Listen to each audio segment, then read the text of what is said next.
Bonjour à tous, c'est le docteur Walid Mekedem et aujourd'hui on va parler de la colopathie fonctionnelle, ce qu'on appelle aussi le syndrome de l'intestin irritable, syndrome du côlon irritable. Alors qu'est-ce que c'est? On va essayer de comprendre ça dans la suite de la vidéo parce que ça concerne du monde. Et oui, beaucoup de personnes vont consulter pour des problèmes digestifs, douleurs abdominales, gonflement excessif, gaz excessif, alternance, constipation, diarrhée, enfin bref, ça ne va pas au niveau du ventre, on va consulter et parfois on est amené à faire le diagnostic de colopathie fonctionnelle. Comment on y vient? Et c'est ce qu'on va essayer de voir au travers de cette vidéo. Avant d'aller plus loin, on va faire un petit jeu, petite devinette. J'essaie d'instaurer un petit peu ça cette année. Je pense que vous accrochez, c'est pas mal. Au niveau du côlon, parfois sur la paroi du côlon, on peut avoir des petites grottes comme ça, des petites cavernes qui se forment. Ces grottes parfois peuvent s'inflammer, s'infecter. Comment les appelle-t-on? Est-ce que vous savez? Si vous avez la réponse, mettez-la en commentaire. En attendant, on attaque le vif du sujet, la colopathie fonctionnelle. Qu'est-ce que c'est? Donc, on ne va pas faire un topo sur l'appareil digestif en lui-même. Vous connaissez, ça commence par la bouche, l'œsophage, l'estomac, ça continue par l'intestin grêle, puis le côlon, avant de se terminer par le rectum. Et donc, dans la colopathie fonctionnelle, on est très embêté dans la partie en gros qui va suivre finalement l'estomac au niveau des intestins. Et ça va se manifester de différentes manières. Quels sont les symptômes les plus fréquents? Donc, on va avoir évidemment les douleurs abdominales, grand symptôme de la colopathie fonctionnelle. On va avoir les ballonnements excessifs qui peuvent vraiment être gênants, altérer la qualité de vie.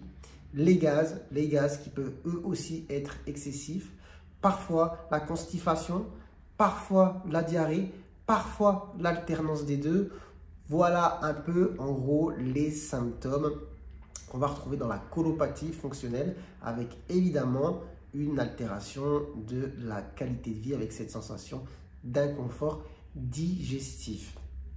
Maintenant, à quoi c'est dû? Alors là, la vraie cause de la colopathie fonctionnelle n'est pas vraiment élucidée. Il y a des théories sur, par exemple, l'hyperactivité de l'intestin face à certains stimuli, comme le stress, les hormones, l'alimentation. On peut avoir aussi des réactions à des facteurs de stress, angoisse, anxiété.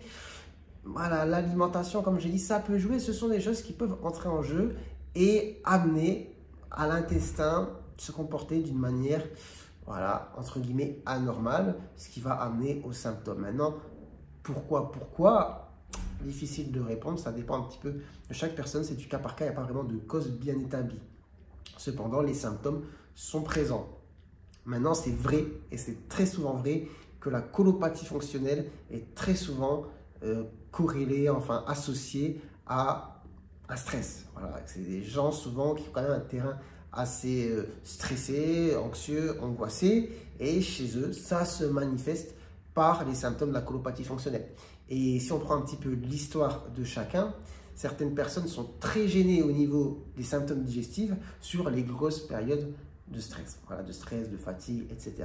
Alors, je ne dis pas que c'est que à cause de ça, mais l'expérience montre, en tout cas de mon côté, quand je vois les gens arriver avec ce genre de problème, que c'est souvent le cas. Les personnes qui ont des grosses crises de colopathie fonctionnelle, c'est souvent quand ce n'est pas le top de la forme, qu'il y a beaucoup de stress, beaucoup de fatigue.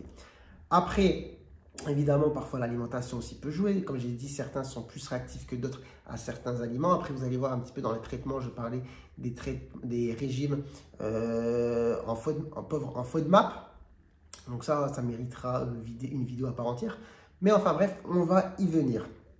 Donc là, je parlais un petit peu des causes, des manifestations cliniques. Maintenant, vous allez me dire finalement comment on fait le diagnostic. Alors, le diagnostic, ça reste clinique dans le sens où on n'a pas forcément besoin d'examen complémentaire. Cependant, voilà, ça paraît prudent quand même devant des symptômes digestifs de faire des explorations. Mais l'idée est de retenir que finalement, devant cette association de symptômes qui en plus dure en général chez certaines personnes depuis plusieurs années, sans forcément qu'il y ait une altération de l'état général, ça veut dire sans forcément qu'il y ait voilà, une perte de poids conséquente, une fatigue anormale, une anorexie, c'est-à-dire l'incapacité à manger, comme on peut retrouver dans certaines maladies graves.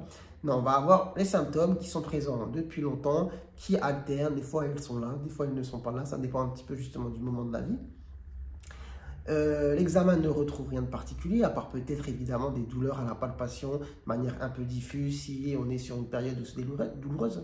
L'échographie, scanner ne retrouve rien de particulier. Et même si on faisait une exploration type fibroscopie, coloscopie, on ne retrouvera pas d'inflammation de la muqueuse et on ne retrouvera pas de lésion particulière au niveau du côlon. Donc à ce moment-là, quand on a éliminé tous les diagnostics autres, eh bien on peut poser du coup finalement le diagnostic de colopathie fonctionnelle. Alors comment on va essayer justement de soigner ce problème? Alors comme j'ai dit, certaines personnes sont très sensibles à l'alimentation, ça va augmenter certains de leurs symptômes, donc il faudra chez certaines personnes favoriser une alimentation riche en fibres, avec un régime pauvre en FODMAP, donc ça j'y viendrai si ça vous intéresse dans une autre vidéo, en fait ça concerne certains sucres, etc. Donc on y reviendra peut-être plus tard, mais dites-le moi en commentaire, comme ça c'est spécifique, inutile de m'attarder trop longtemps ici.